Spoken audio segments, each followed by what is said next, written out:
saved directly to the desktop of this computer. They need to be played through the VLC Media Player app. That is the only thing that the jury needs to know about it. I already have it brought up on the screen. VLC. It's all Greek to me. Yes. The application is already up on the computer. All they need to do is go through the application, click open file, and then they can view the videos. I wonder if you could just write down a little piece of plain notepad so they have that. They probably would know, but there might be someone like me up there who wouldn't. It's the only, I believe that Windows Media Player is the default. However, if you try and play them through that, nothing comes up. Sure, we can reset the default. Okay, so we're all on board with that. Mr. Rittenhouse, you know what's happening here? Yes, Your Honor. Any question about it at all? No, Your Honor. Any problem with this? No, Your Honor. Okay. Judge, while Attorney Wisco is preparing the computer, during this little break, we've done some more looking, and in terms of the drone video, I don't want to re-argue it, but I just want to state what happened. When Detective Howard obtained the video, he airdropped it to my phone, which is a lossless type procedure, or at least it didn't change anything. At some point, I emailed it to myself, which did not change anything, and has the file name, the long file name. I did ask Detective Howard to email it to me as well.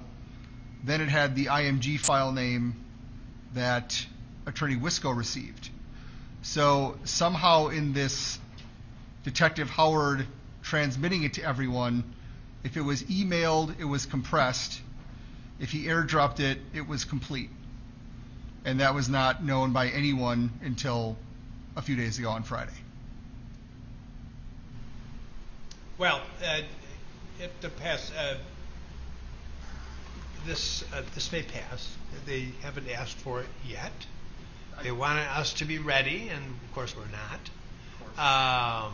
But let's take a step at a time. And I just heard their bell ring, so perhaps they have something more of interest to us.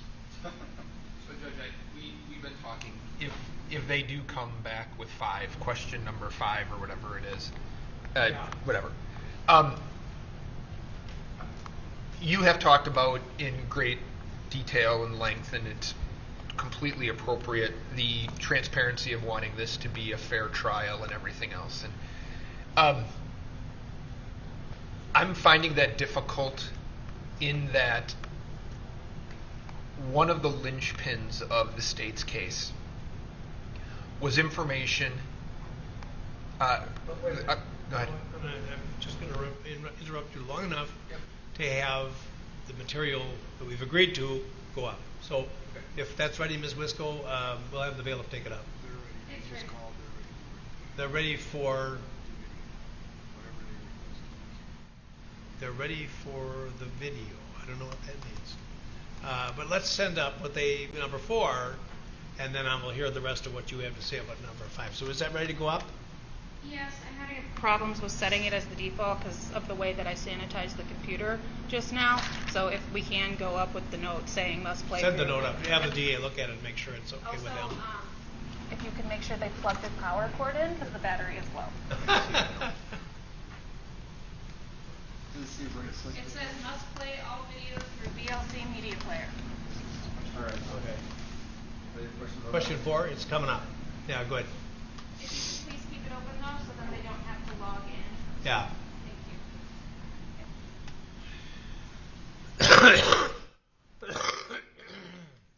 Excuse me. It's no longer allergies. It's a cold. But go ahead. Yeah, there's no restriction on their use. So, Your Honor, we were talking during the break, and the reality of it is one of the main portions of the video, the thing that you watched, however many times you watched it, right, on a video that we had the video, not the clarity and not the quality.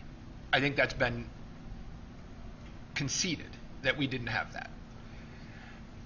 We would have done this case in a little bit different manner if that was the situation, where we didn't have specific, and I want to say we didn't have the evidence because I don't think that's a fair way to say it, but we didn't have the quality of evidence that the state had until the case had been closed. On Friday, the parties had rested, and we were going to open our closings on Monday.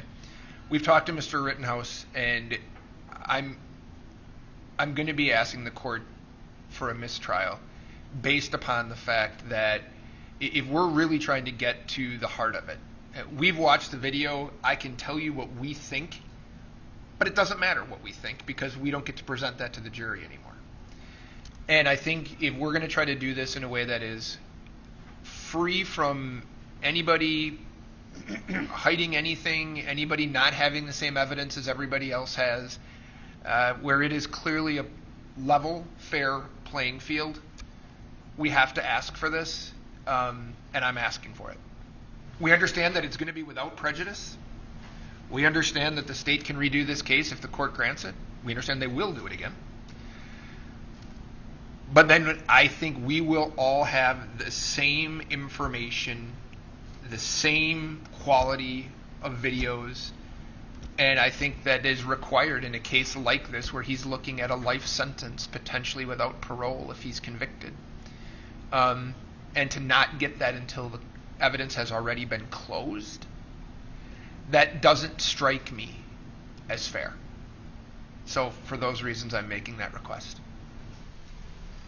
All right. I'm not going to invite the state to respond yet because the jury has not requested to see number 5, and it'll still have to be addressed because the jury saw it here in the courtroom. But I'm sorry, Judge, but if I understand Attorney Trofsky's request, this is a motion regardless of what the jury is requesting. I think we're making that request because it's been shown, it's been pointed out, and in fact we didn't have access. And I'm at this point, I don't think me pointing fingers and doing that is going to be the end all be all. I think what it is I can tell you, and I think the state can tell you, we got a compressed version which was not of the quality that they had. We learned that Friday after the evidence had been closed. We learned that when we tried to play the video, for Your Honor, and the state asked that their AV person be brought over to play their video, which was a higher quality. If this is a disorderly conduct or something, I get it. But we're talking about a potential life sentence here. So I'm making that request. And again, I'm going to say that it has to be addressed if there's a guilty verdict on any degree on that count. Well, even perhaps on the others too. I don't know. It'll all depend on a number of factors. Then the motion will have to be addressed, but it doesn't seem to have the urgency right now until the jury, if and when the jury asks for number 5. That doesn't change the fact that they're making the motion, or that it could affect the case as a whole. But I'm not going to invite your response now until I know whether the jury wants number 5. Does that make sense? If it doesn't make sense, tell me. He was told that they were ready for everything. So that you have the state's response. Response invited? Yeah.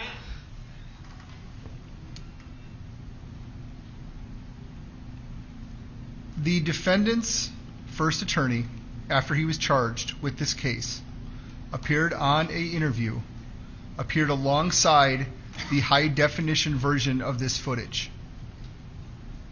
I understand he's gone through other attorneys since then, but the defendant himself would have been aware of it. His legal team would have been aware of it.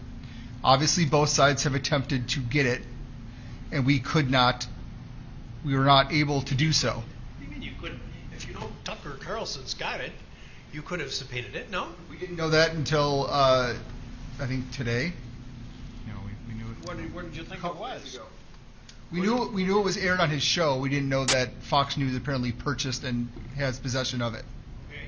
Did you inquire? We tried to find Brennan. We tried to find the person who took the footage and who ended up being the person who came to our office with it. Oh, I interrupted you. Go ahead. So this is not a video that was in possession of the state in any way, shape, or form. It was out there in the, I guess, on the internet and in the world in that regard. And I think we're focusing on too heavily on, I guess, a technological glitch, and less on and we should be focusing that this exhibit was played. The jury is asking to see exhibits that they have seen and that the defense saw when they were played in court. What's on my phone or my laptop or the defense's phone or laptop is of no matter. What matters is the exhibit. And that exhibit was played. It was not objected to. The authenticity was stipulated to. And the defense, I understand, they didn't realize it till Friday, watched this exhibit. They watched it on a television set a few feet from them. They could have watched it on the monitors here. That is what matters. That is what the jury sees. That is what they have seen. That they want to see it again is not prejudicial. It's not prejudicial in any way that the defense had a compressed version now. Obviously, they had seen or had a full version at some point, possibly prior to Attorney Richards becoming the primary attorney. But that is not the fault of the state.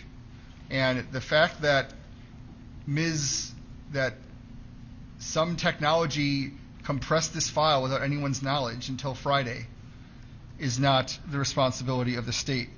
And Defense Exhibit 41 has this video in it. So to pretend that somehow they're surprised or they didn't know about this video, they've tried to find it just as we did. We found it, and there was a technological glitch.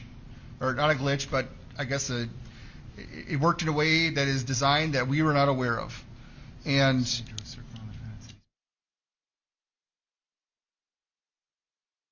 Exhibit 41 not only has the drone video in it, which is the defense exhibit, it also has a circle around someone pointing the gun. As I said in my rebuttal, this did not seem to be a great issue until the defendant testified otherwise on the stand.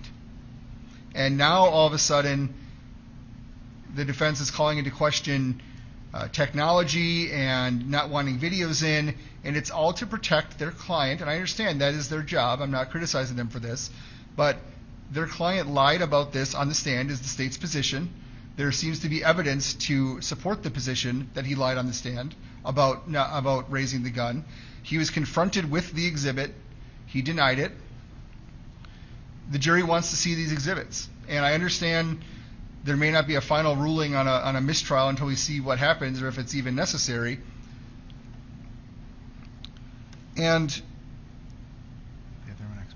they had their own expert that could have looked at this video, and I'm sure did look at this video, and there were questions at the very beginning of the trial about, and perhaps even before the trial, about the resolution of the FBI plane video, a whole different video. Their expert looked at that. I'm sure their expert looked at this. Their expert must have missed it, that it had been compressed somehow. This is not a resource we had available to us.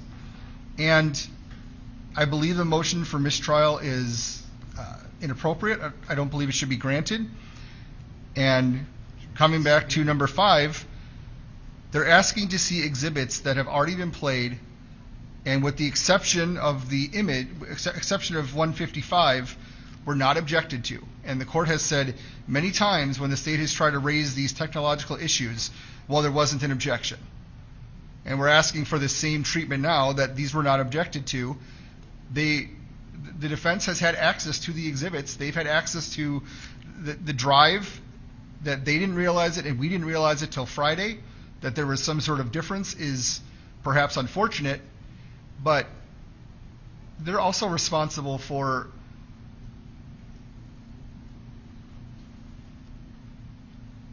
I'll withdraw that. Anything else? So the state believes that we believe all exhibits should go back. Again, I understand the court has concerns over the still image. I understand that might be in a little bit of a different category, but in terms of question number 5, and I'll just, while I have the floor, I'll just go through what they are. The FBI aerial with all person of interest marked, that would appear to be the defense exhibit that they neglected to mark and has now been accepted. The state also has one, which is Exhibit 25, which has Mr. Rittenhouse and Mr. Rosenbaum marked, but not the Zeminskis. So I assume they mean the defense exhibit, but we could send both back or have them come down and view it, however we do that. The drone video is 73. That's the full unedited exhibit that's been in evidence now for over a week. The zoomed in still image, we all have talked about that and beaten that horse to death, so I'm going to skip that for now. Then the full event video in regular and slow motion, that seems to be the drone video, as that is the only video of incident 1 that was played in slow motion, just as the only video of incident 2 in slow motion was Dr. Black's. So their expert video was submitted. Our expert video is, I believe this is actually 6 videos that they're asking for, which is the drone video. It's spliced out, so it shows the first third of the incident, the second third, and then up until the end of the shooting, and it's in regular and slow motion, and that's exhibits 581, 582, 583.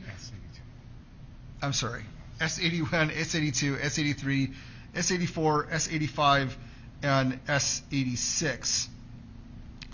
And we believe that the jury should have full access to them. They should have full access in this room.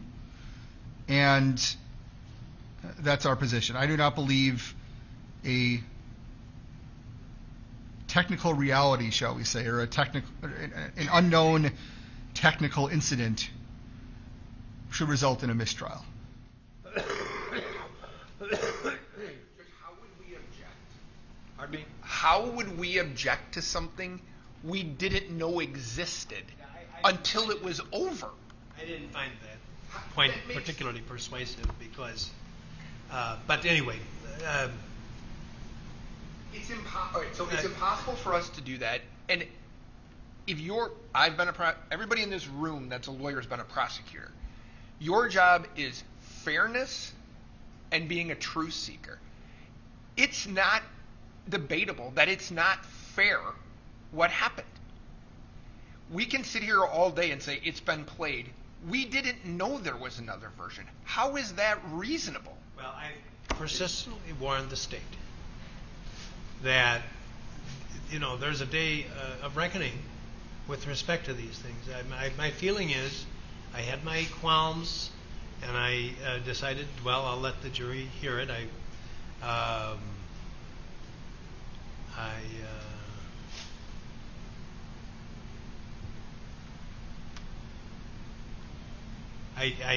think I made the comparison the other day of the breathalyzer, where the officer doesn't have to be familiar with how the breathalyzer does the analysis, but